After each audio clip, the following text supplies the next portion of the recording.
recipe I'm going to make for you is called super soft sugar cookies. Now to make them more Christmassy, you go ahead and add some Christmassy sprinkles. Alright, let's get started.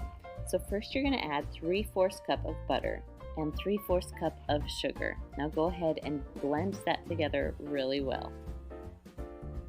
Once that's all blended and mixed well together, you're going to add 2 eggs, 3 teaspoons of vanilla extract, and then mix it all together again. Once it's well combined, you're going to add a 1/2 teaspoon of salt, 2 1/4 teaspoon of baking powder, and 2 1/4 cups of flour. Now this is the last time you have to mix it all together. So once it's all mixed and well combined, you're going to cover it with plastic wrap and stick it in the refrigerator to chill for about 30 minutes. Now it's time to roll the balls. So let me show you just a little trick when you make sugar cookies. Now you can make them with the cookie cutters, that's great, but it's really easy just to make them in balls, and then you just press them down a little bit so they'll be complete circles. Now you're going to bake these at 350 degrees for about 8 to 10 minutes. While they're baking, it's time to make the frosting. So you start with 2 1/2 cups powdered sugar, 3 tablespoons of butter that's softened, and you're going to mix those together, just the best that you can. Next, you're going to add 3 tablespoons of milk and a 1/2 tablespoon of vanilla extract. Now blend those very smoothly and softly so you don't get the powdered sugar everywhere, and your frosting will become thick and delicious. Now the trick is not to melt your butter, it's just to keep it softened, and that's how you get the buttercream texture. Then to decorate, you just add on your favorite sprinkles. Now these are super soft and delicious, and they work with any holiday. You just change up the sprinkles. But I love making them for Christmas. Alright, my next cookie is called carrot cake cookies. First you're going to take 1 cup of Crisco.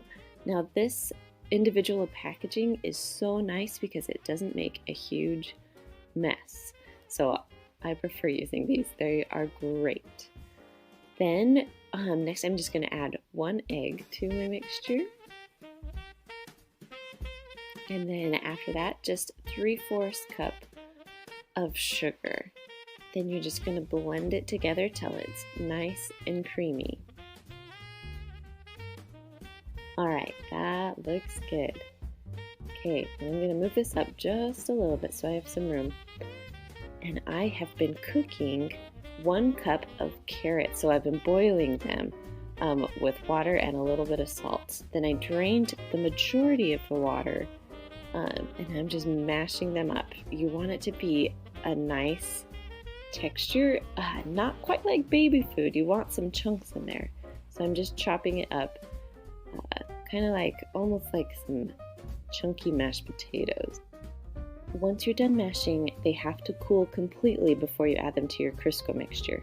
My trick is I put in a few ice cubes, mixed it around, drained it out, and then it was all ready to go when I needed it. Once the carrots are completely cooled, you just pour that in with your Crisco mixture.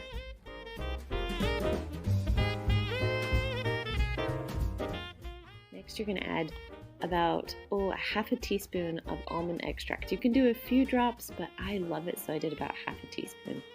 Then 1 teaspoon of vanilla, and you just kind of mix that around a little bit until it's combined. Then you're just going to add 2 cups of flour to your mixture, and then just a little bit of salt, about 1/2 teaspoon, but I kind of just eyeball it. When you're done with your salt, you just mix it all together. It takes a little bit to get it going. Keep stirring. It will become a nice, awesome cookie dough. It really looks so good.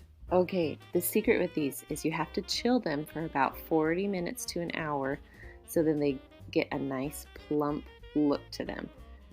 Now, I like to make these cookies just a little bit on the smaller side, so they're like bite size.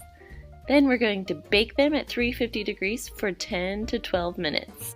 Now from my most favorite part, it's the frosting. So we have 1 tablespoon of butter that's room temperature, juice from 1 orange or about 4 tablespoons of orange juice, and then I just added 1 cup at a time of my powdered sugar, just because it depends on what texture you want your frosting. I like mine thick instead of really light like a glaze. I like it thick and solid. So I ended up using about 2.5 cups of powdered sugar.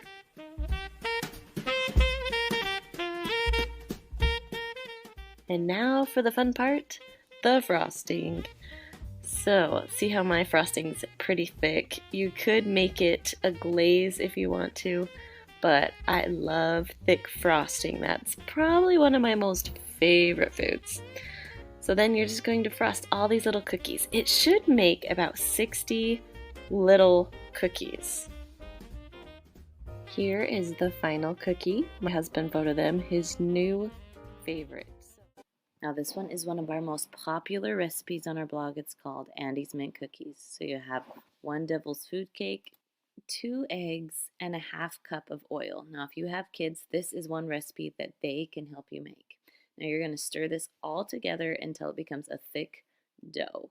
Once your dough is ready, you're going to go ahead and just make little balls and put them on your cookie sheet. And I try and fit as many cookie dough balls on there as I possibly can fit onto my cookie sheet. So you're going to bake those at 350 degrees. Do it for 6 minutes first just to see. You don't want them hardened. You want them a little bit soft. Now while they're still really hot, you're going to add an Andy's Mint cookie. You're going to press it down just a little bit so it can start melting. Once it starts melting, take a spoon and spread it around. This is going to be your frosting for your cookies. So you don't want huge cookies. You want these to be a little bit smaller. But the Andy's Mint on top makes them taste so delicious. And now these will be a huge hit for your family, and they only take 5 ingredients to throw together.